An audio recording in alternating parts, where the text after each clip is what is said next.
네, 안녕하십니까. 박정호입니다. 3월 3일 개장 전 이야기를 시작하도록 하겠습니다. 영상 하단에 구독과 좋아요 버튼 눌러주시고 이야기 시작해보도록 하겠습니다. 일단 오늘 뭐 미증시 관련된 좀 기사를 많이 갖고 온 것 같아요. 그리고 뭐 코로나 좀 이야기도 있는데, 현재 국내 코로나 400명대, 어제 밤 9시까지 408명이 확진자가 확인되고 있다라는 부분이고, 어제 기사도 많이 나왔듯이 동두천에서 지금 여기 보시면 지자체 전수검사에서 굉장히 확진자가 많이 확인이 된 상황이다라고 볼 수가 있을 것 같습니다. 그래서 이렇게 보실 수가 있겠고, 여기서 나와있죠. 88명 확진. 그리고 일부는 지하철 1호선도 주말에 탔다고 해요. 그 다음에 또 중동 최대 방산 전시회 참가 한국인 귀국 검사에서 확진이 발생을 했고, 지금 거기 국내에는 이런 기업들이 참여를 했는데, 해당 기업에서 뭐 확진자가 발생을 할 가능성도 고려를 해봐야 되지 않을까. 물론 확진자가 발생한다고 해서 주가가 과하게 그동안 봤을 때 대기업의 경우에 과하게 움직임이 나오진 않았었어요. 그렇지만 사업에 분명히 차질이 발생할 가능성이 있다는 거죠. 그래서 그런 거 생각을 해볼 수가 있겠다라고 볼 수가 있겠고, 그 다음에 북한 이제 핵무기 저장고 새 건물로 가린 듯 이런 내용이 나왔는데, 어제도 북한 관련 이슈가 하나 있긴 했어요. 이슈가 있긴 했지만 장 전에 나왔었고 거의 뭐 묻혀지면서 지나가긴 했는데, 하여튼 지금 굉장히 변동성이 심한 시장에서 변동성을 일으키는 한 가지 요소를 또 작용을 할 수 있다라고도 볼 수가 있겠고, 그게 뭐 북한 키워드다라고 볼 수가 있겠고, 어제 아침에 나온 건 요 내용입니다. 이렇게 보시면 될 것 같고, 그 다음에 이제 몸값 높아짐 매물로 나왔다라는 거. 지금 반도체 공급 부족이 굉장히 심하니까 요거가 이제 매물로 나왔으니까 또 요거를 주워가지고 해당 회사에 어, 전체적인 그런 뭐랄까요, 생산량을 늘리려고 하는 그런 액션이 나올 수 있다라고도 볼 수가 있겠는데, 다만 지금 주워가면은 너무 비싸게 살 가능성도 있다는 거죠. 지금 그렇기 때문에 일단은 어떻게 될지 지켜봐야겠지만, 일단 굉장히 투자자들이 눈길을 끌 수밖에 없는 상황이다라고 보시면 될 것 같습니다. 그 다음에 증시 랠리 주춤하자 부동산, 이게 어쨌든 신용대출이 감소를 했다는 거, 가계의 그런 뭔가 불안전성이 줄어들었다는 거고, 그리고 이런 대출들로 들어가 있던 자산에 대한 그런 추후에 부담 요소가 감소했다라고도 볼 수가 있겠는데, 또 한편으로는 이제 유동성이 증시 자체로만 보면 유동성이 감소하는 부분이다라고도 볼 수가 있겠고, 하여튼 그런 분들 어쨌든 안전자산으로의 이동이 조금 나오고 있다라고 볼 수가 있겠고, 은행으로의 돈이 유입이 되는데, 생각을 해보면 은행 입장에서는 이게 다 부채인 거잖아요. 개인 가게. 근데 은행은 부채가 가장 많은 업종입니다. 어떻게 보면 은행의 가장 중요한 가장 비즈니스 모델이자 핵심 자산은 결국 돈인 거잖아요. 돈인데 그 돈이 많이 들어왔다는 거죠. 자산이 늘어나고 있다. 이게 부채는 그러니까 자산은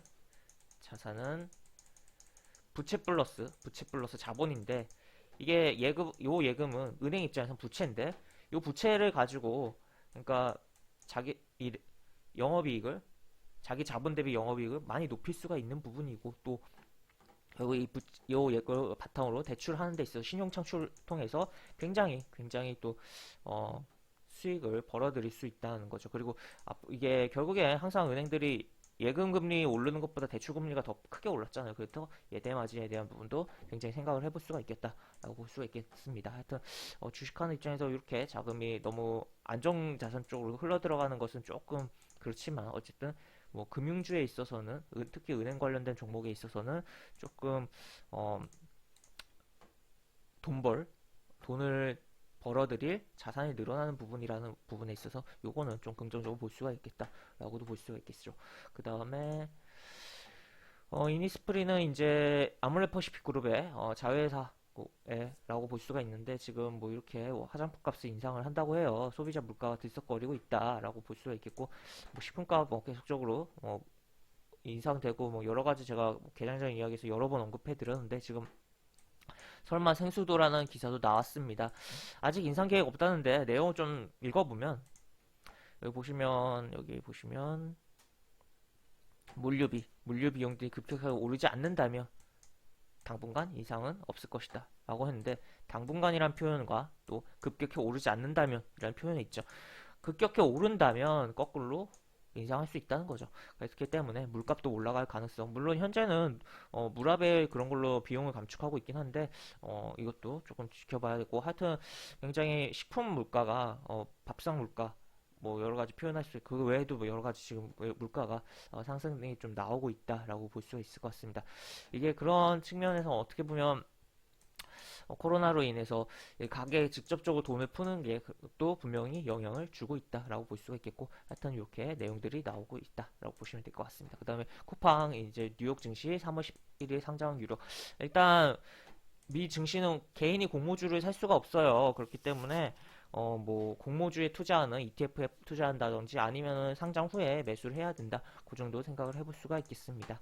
그 다음에 또 금리 주식도 변동성 여전하다는 거, 나스닥 이렇게 하락을 했다, 다우도 하락하고 국제유가도 하락했다라고 보시면 되겠고, 굉장히 뭐 등락이 이어가고 있고, 주요 인사의 발언 뭐 이런 식의 주시했다라는 건데, 다른 기사로 좀 넘어가서 보면 지금 뭐 전기차, 중국 전기차 업체 요게 하락이 나왔는데, 미 증시에 일단 업종적으로는 금속 채광 그런 업종의 상승이 나왔고, 뭐 대부분은 업종적으로는 빠졌고, 그 업종이 좀 그나마 괜찮았던 흐름이고, 그 종목 개별적으로 보면 포드 자동차 그 주가가 신고가를 기록을 하면서 굉장히 요 회사랑은 또 전혀 다른 느낌의 흐름을 보여줬다라고도 볼 수 있겠고, GM도 좀 움직이는 흐름이 나왔다라고 보시면 될 것 같습니다. 그 다음에 지금 뭐 레딧발 매수로 로켓 컴퍼니 폭등이라고 이렇게 나왔는데, 요거는 이제 모기지 업체예요, 모기지. 근데 뭐 급등사유 없다고 하는데, 최근에 이제 공매도를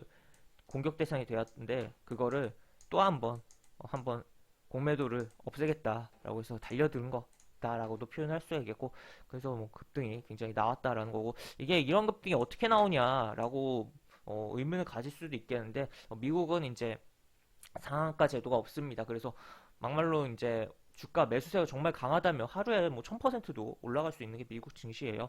그렇기 때문에 이런 흐름이 나왔었다라고 보시면 될 것 같습니다. 그 다음에 또 지금 연준 보시면 예의주시하고 있다. 이런 이 발언 이 발언의 시장에서 이분의 발언이 기존 연준의 느낌과 조금 다르다라고 시장에서도 좀 받아들인 것도 없잖아 있었고, 미 증시에서 지난 밤 사이에 그런 부분이 미 증시에 조금 끌어내리는 데도 분명 영향을 줬다라고 보실 수가 있겠고, 지금 이런 식으로 내용이 나와 있고, 파월 의장이 오늘 4일날 월스트리트 저널 주최 컨퍼런스에 좀 참석을 하는데, 거기서 뭔가 발언이 나올지도 좀 주목을 하고 있다라고 보시면 될 것 같고, 또 이제 미국 연준 이제 금리 안정 카드가 또 따로 있다라는 표현이 나왔는데, 지금 16일에서 17일에 연방 공개 시장위원회가 뭐 여기서 뭔가 액션이 해주지 않을까 라는 부분이 좀 기대감이 있는 상황이긴 하다라고 볼 수 있고, 그런 가운데 단기 국채를 팔고 장기 국채는 사들이는, 그러니까 단기 국채는 팔으면서 장기 국채를 사들이면, 지금 장기 국채, 그러니까 미 10년물 국채 금리의 움직임에 따라서 지금 증시가 막 흔들리고 하는 거잖아요. 찍어 누를 수가 있는 거죠. 어떻게 보면 금리를.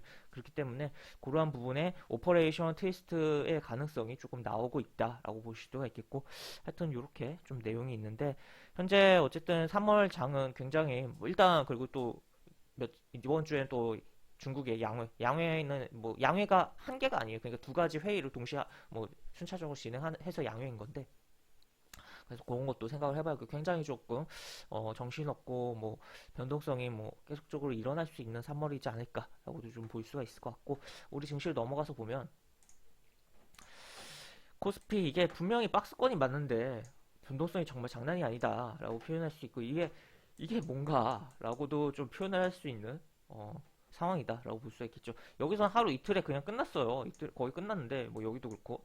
그런데 여기 뭐 3거래 연속, 4거래 연속 계속적으로 변동성이 왔다 갔다 왔다 갔다 하면서 약간 정신 사나운 그런 현상이 나오고 있는데, 이게 어쨌든 여기 뭐 3천 이 안에서 논다면 그렇게 크게 과하게 걱정할 상황은 아니다라고는 볼 수가 있긴 하지만, 어쨌든 변동성이 워낙 심하기 때문에 대응 잘못하면 좀 힘들어질 수가 있는 시장이 연출되고 있다라고 보실 수가 있겠고, 그 다음에 코스닥 코스닥은 이제 뭐 이렇게 코스닥은 더 정신없죠. 이렇게 움직임 나오고 있고 일단 어제 외국인이 막판 30분에 매수가 들어오면서 양봉 사이즈를 조금 이렇게 몸통 사이즈를 만들어 놓고 끝났는데 어쨌든 코스닥 같은 경우는 일단 20일 이동평선이 살짝 이렇게 올라가 주려고 하는 흐름이 좀 나오고 있고 물론 이게 올라가 주더라도 이 캔들이 위에 있어야 좀 의미가 있는데 밑에 있긴 한데 어쨌든 그런 부분이고 60과 120 이동평선 좀 모이는 과정이 좀 필요하다. 그래서